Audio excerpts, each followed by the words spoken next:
Experts argue that the anti-Israel movement that has roiled major American cities and college campuses following the start of Israel's war with Hamas bears a striking resemblance to other movements favored by social justice activists.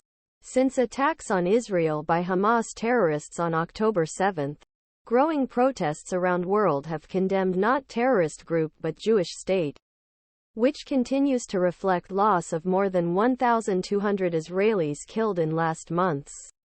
The most extreme demonstrations of supporters sympathetic to Hamas appear to come from American college campuses.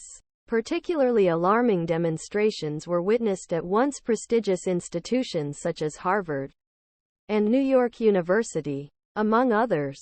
The anti-Israel movement has reached college campuses as well as the headquarters of the Democratic National Committee in Washington, D.C., where purportedly pro-Palestinian demonstrators turned violent and ed with police. Other protests took place outside the State Department, where demonstrators held handcrafted banners with anti-Israel slogans such as Israel Cancer of the Middle East. Democratic Socialist members of Congress did not condemn the violent anti-Israel protest.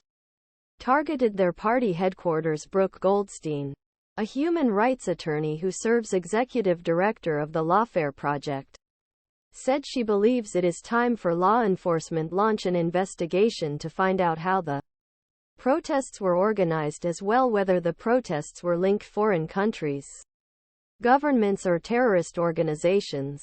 We need to tell these protesters for what they are. They are not pro-Palestinian. There is no Palestinian democracy movement.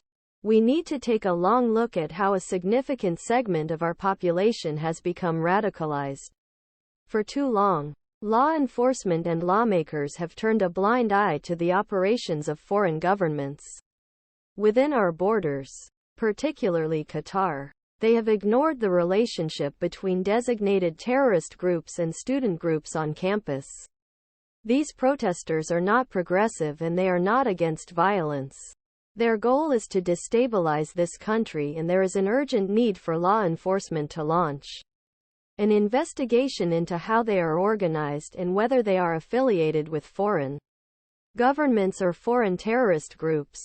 He added, another rationale behind these protests, complex, unpredictable in many cases, according to Christopher, is the teachings and activism of left-wing academics who have long supported certain racial divisions expect others to do the same.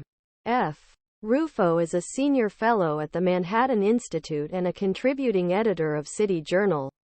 Author and historian, says the American Freedom Road has been deeply investigated in protests against Israel. Left-wing academics who support violent decolonization against Jews have been applying the same disgusting rhetoric against whiteness for years.